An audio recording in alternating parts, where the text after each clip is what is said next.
सत श्री अकाल सारे दर्शकों का स्वागत है। इस समय मैं तुहानू अहम जानकारी देन जा रही हाँ BC रिकवरी बैनीफिट के बारे, जो कि ना सिर्फ जो ब्रिटिश कोलंबिया दे विच PR ने या सिटीजन ने वो ही उस बैनीफिट नू लै सकते हैं, सगों जो वर्क परमिट के उत्ते ने, इंटरनैशनल स्टूडेंट ने ते जेड़े भी एक एलिजिबल स्टेटस के उत्ते ने तो कैनेडा दे विच ब्रिटिश कोलंबिया के अंदर रहिंदे ने तो BC रिकवरी बैनीफिट के वास्ते अप्लाई कर सकते हैं। पर इस दे विच सिर्फ जिहड़ी उन्हां दी कमाई है वो साल 2019 विच जदों उन्होंने टैक्स भरिया तो नैट इनकम है जो उन्हां दी ਉਹ एक योग्यता रखी गई है, उन्नी ही होनी चाहिए। उसके बारे अगे जानकारी दसांगे, पर इत्थे जिक्रयोग है कि जो इंटरनैशनल स्टूडेंट होंदे ने खास तौर के उत्ते उन्हां दी कमाई इन्नी ज़्यादा नहीं होंदी कि उन्हां दी जो नैट इनकम है वो $87,500 तो भी पार हुई होवे, जिस करके जिन्ने भी जिहड़े इंटरनैशनल स्टूडेंट ने जेकर उन्होंने साल 2019 का कैनेडा विच टैक्स भरिया है तो हो सकता है कि इसके लिए योग्यता रखते हैं तो इसकी मदद है वो लै सकते हैं।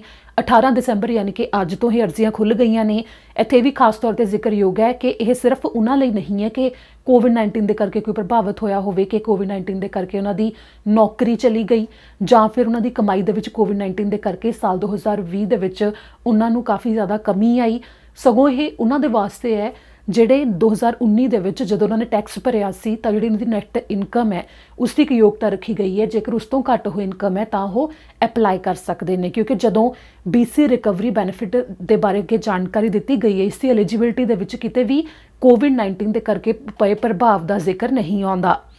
ਹੁਣ ਤੁਹਾਨੂੰ ਦੱਸਾਂਗੇ ਕਿ ਆਖਿਰ ਕਿਹੜੇ ਨੇ ਜੋ $1,000 ਤੱਕ ਦੀ ਮਦਦ ਜਾਂ ਫਿਰ $500 ਤੱਕ ਦੀ ਮਦਦ ਦੇ ਵਾਸਤੇ ਯੋਗਤਾ ਰੱਖਦੇ ਨੇ ਤੇ ਅਪਲਾਈ ਕਰ ਸਕਦੇ ਨੇ।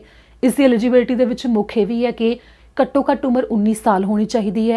ब्रिटिश कोलंबिया दे विच रह रहा होवे व्यक्ति जदों दिसंबर 18 2020 तो यह प्रोग्राम शुरू होया उस तो पहलां तो वह ब्रिटिश कोलंबिया निवासी होवे ते इस दे नाल ही SIN नंबर कोल होना ज़रूरी है जो इस फॉर्म दे विच जानकारी लई जांदी है।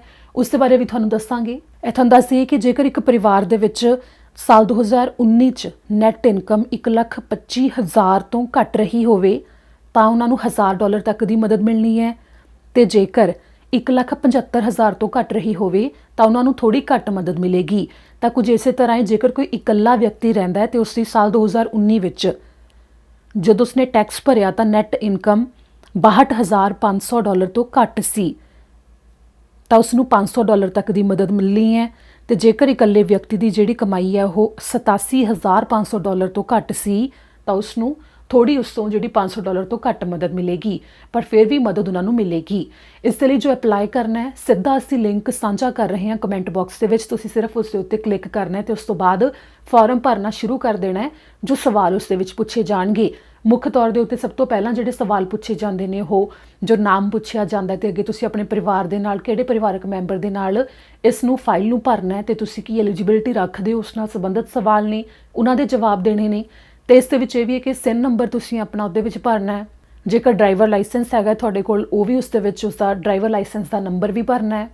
तो उस तो बाद तुहानूं होर सवाल पूछे जाणगे तो उत्थे यह पूछा जाएगा कि साल 2019 दे विच जदों टैक्स भरिया सी तो उत्थे नैट इनकम की सी।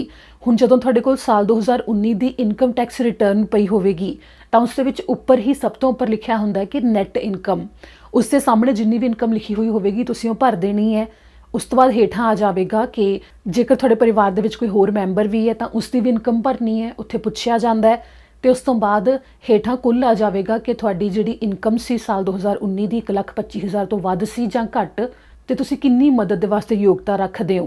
तो उस तो बाद अगे जो थोड़े तो जानकारी ली जानी है थोड़ा पता लिया जाएगा तो उस तो बाद बैंक अकाउंट की डिटेल ली जाएगी जिथे कि तुहानूं यह वित्ती मदद पहुँचनी है।